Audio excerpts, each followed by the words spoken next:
any situation for 100 years after Hitler would be killed or defeated in Germany. Certainly no global financial interest with no loyalty to any one country would have any interest in loaning money to both sides of a war or supporting all of the different countries that were involved in the war, dropping the maximum amount of munitions, spending the maximum amount of money to build up a war industry that only they controlled. Surely a group of people in such a position would not have any interest at all in removing the only race of people with any history of defeating them repeatedly in the past for thousands of years. Surely that could never happen, right?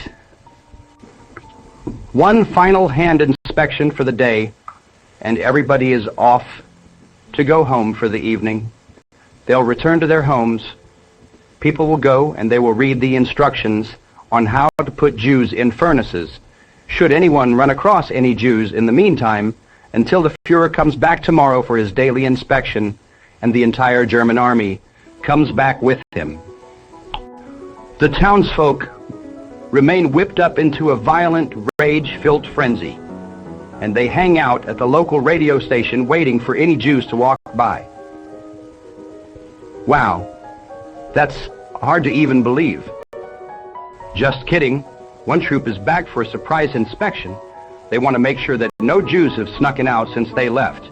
They've brought with them a leg of ham, of which they've made a soup. Now, Jews don't eat ham, so everyone will be forced to eat a bowl of ham soup to prove that they're not a Jew. Look at the insane pleasure with which the cook hands out the soup. Any Jews who eat the soup will go to hell. So, Jews that don't want to go to hell will not eat the soup. They'll be put on the trains and sent to camps, where they're to be turned into soap. Wow. You wouldn't even have believed it if you hadn't seen it with your own eyes. But now you have. How could this even have possibly happened at all? Once all of the soup Jews have been loaded onto the trains, the soldiers must go back to their magical gun pyramids that they built out of rifles. The famous, or rather infamous, Nazi pyramid built out of guns. Is there anything more violent and disgusting than that? These horrific monsters of men who would go to all lengths to rid their town of all problems to them, who would find what they perceive to be criminals and degenerates and load them all up onto trains and send them away. Men who would do something like this are absolutely evil. And it's a good thing that there are very few such men left in the world, or the world would be a very bad place, especially for white people. At the train station, the German officer keeps a close eye on every passenger to make sure that there are no Jews getting off the train. All Jews are to get on the train to be taken to the camp, to be made into soap. The softest Jews will be turned into lampshades for the lamps of the Nazi officers. Who could even imagine such a horrible and terrible thing? Even if it was not true, it would be very difficult for somebody to conceive of something so brutal and evil and disgusting. It would take a disgusting mind to even think of something like that. Wow. The Fuhrer, driven by absolute madness and despotism, often stoked competition between his highest officers on who could make the most soap or send the most soap Jews to camps. Essentially, the officers competed with each other. They hated each other, and they fought each other to see who could send the most Jews to camps. The Fuhrer, who was suffering from sheer madness and lunacy and insane murderous hate, would take the officer that didn't send the most Jews to the camps aboard his personal planes, where he would be taken up to 88,000 feet and dropped with no parachute to teach him a lesson and teach a lesson to all the other officers. Don't be the one who sends the least Jews to the camps. After dispatching his weakest officer, the Fuhrer goes back to town to complete the daily hand inspections of everyone in town. As you can see, Some who were injured are unable to raise their hands to show the Fuhrer that they don't have Jew hands, are checked personally by the Fuhrer to make sure that they don't have Jew hands. If they have Jew hands, they're put onto a train immediately and sent to camps to be turned into soap in the furnace. The absolute insanity and schizophrenic rage that the Germans had been driven into by the constant hand inspections had made them so murderous, so bloodthirsty, that they would literally become the most evil men in history. Here you can see the insane Germans, having totally lost their minds, lining up to brag to the Fuhrer about how many Jews they had found that day and sent to the camps to be turned into soaps. Isn't that something amazing to believe? Isn't that almost incredible?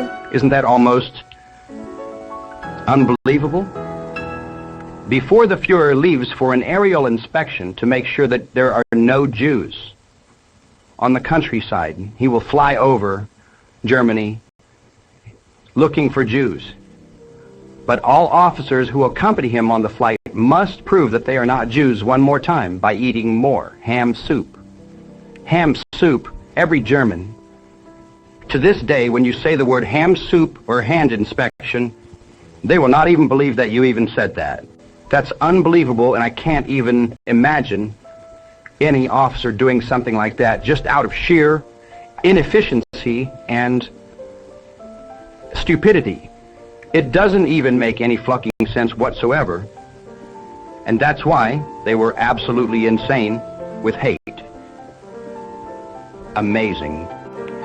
Wow, I can't even believe it. He's flying all the way back to France one more time, to Paris, to make sure that there are no Jews in central Paris. He's going to go and patrol Paris one more time before the day's over and check everyone to make sure that there are no Jews. If there are any Jews, they'll be put on a train and sent to camps where inhumane things will happen to them, things that have never happened to anyone else in history, things that wouldn't possibly happen in any fucking timeline ever, except one contain the most evil person, that most evil man to ever exist, absolute pure evil.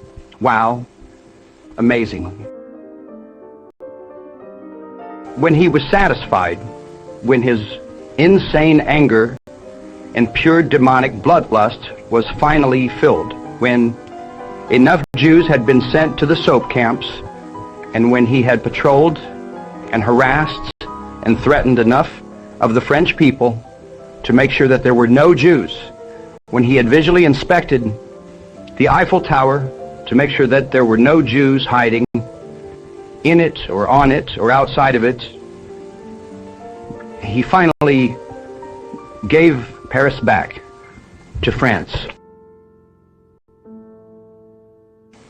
The Fuhrer was a tyrannical ruler. The pure tyranny coursing through his Aryan veins caused him to be on a constant, obsessed warpath. He never took a break. He was never stopped. He would conquer everything unless he was destroyed. He immediately went back to his home country, where he was celebrated as an absolute hero for sacking Paris. And upon arrival, he demanded that every man, woman, and child in Berlin show him their hands.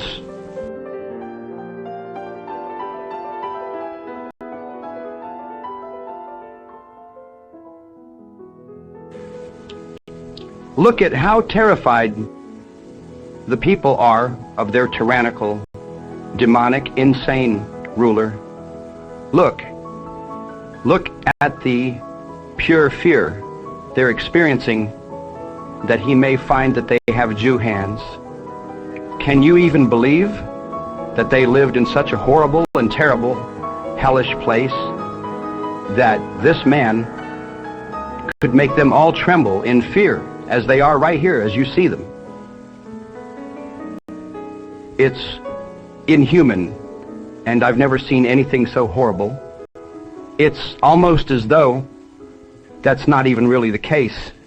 And what's happening before your eyes is something completely different, isn't it?